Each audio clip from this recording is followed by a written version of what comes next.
మీరు ఇంత కష్టపడి ఏదో ఒకటి సమకూరుస్తారు కదా, 1 ఎకరం పొలమో 4 సైట్లు అయ్యో కొంటారు కదా, మనకి ఇంకా సుకుమారం వచ్చేసింది కదా బాడీకి. ఈ తరం చేస్తున్నారు అలాగా. కావాలంటే బయటకు వెళ్ళి అడగండి, ఏం కష్టపడతాంలో 1 ఎకరం అమ్ముకుందాం. లేకపోతే కమర్షియల్ స్పేస్లు నాన్నగారులు తాతగారులు ఏవో కొని పెడుతున్నారు కదా, రెంట్లు వచ్చేస్తున్నాయి కదా, ఏం కష్టపడతాంలే. You people are crazy, why are you working so hard?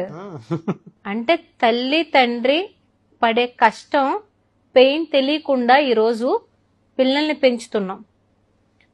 మనకు రీసెంట్ గా ఒక వాట్సాప్ లో ఫార్వర్డ్ మెసేజ్ వచ్చిందండి.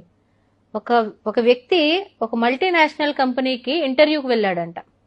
వెళ్తే అక్కడ హెచ్ఆర్ రిక్రూటర్ అడిగారంట, ఇది చాలా పెద్ద company, you are very qualified for everything, నువ్వు జాబ్ లో హ్యాపీగా జాయిన్ అవ్వచ్చు, 20 లక్షలు నీ ప్యాకేజ్, కానీ మీ ఫ్యామిలీ గురించి ఒక్కసారి డీటెయిలింగ్ చెప్పు అని అన్నాడంట.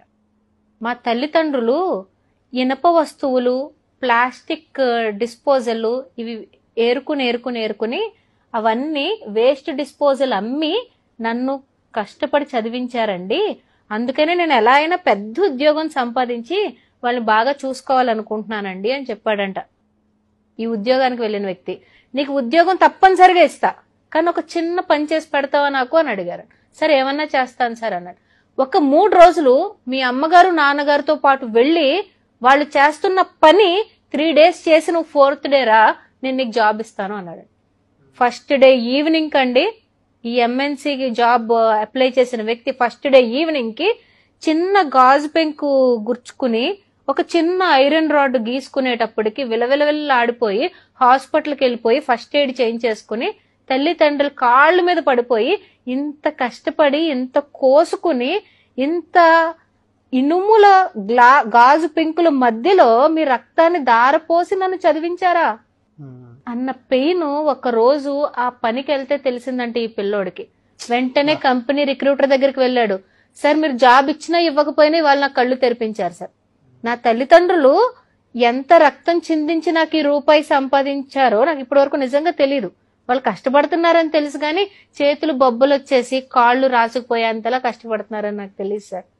ఇది సాఫ్ట్వేర్ ఎంప్లాయీస్ కూడానండి. ఏ సాఫ్ట్వేర్ జాబ్ అంటే ఏసీలో కూర్చోవడం అనుకుంటున్నారా? బుర్ర ఎట్ ద పీక్ స్ట్రెస్ లో ఉంటదండి.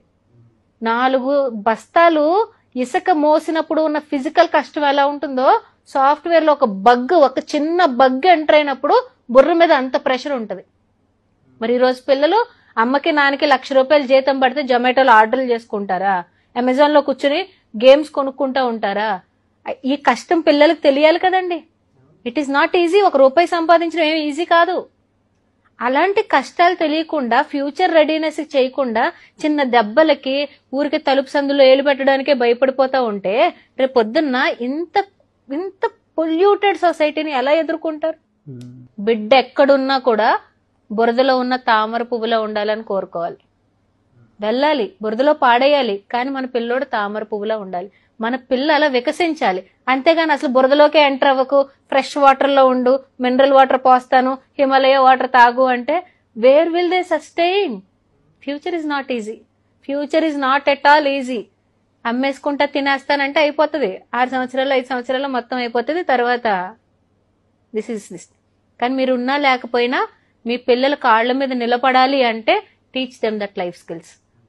లెగుస్తావు, దెబ్బ తగులుతుంది, నువ్వు నేర్చుకుంటావుగా, మళ్ళీ అటు వెళ్ళకూడదని చెప్పి. బ్యాడ్ ఫ్రెండ్షిప్ లో చేస్తాడా? చెయ్యి. చేశాక అది చెప్పాలి, మనం ఆ లెసన్ చెప్పాలి. నేను ముందర ఎందుకు ఆపలేదో తెలుసా, తర్వాత నువ్వే పాఠం నేర్చుకుంటావని ఆపలేదు. అలాంటి రోజు మీ పిల్లోడు మీ దగ్గరకు వచ్చి బాధపడి నన్ను క్షమించు నానా, నువ్వు అప్పుడు చెప్తే నేను వినలేదు నిజం అన్నప్పుడు పర్ఫెక్ట్ లైఫ్ లెసన్ వచ్చేసినట్టు. ఇలాంటివి ఏ హార్వర్డ్ యూనివర్సిటీలో ఆక్స్ఫోర్డ్ లో నేర్పించరండి.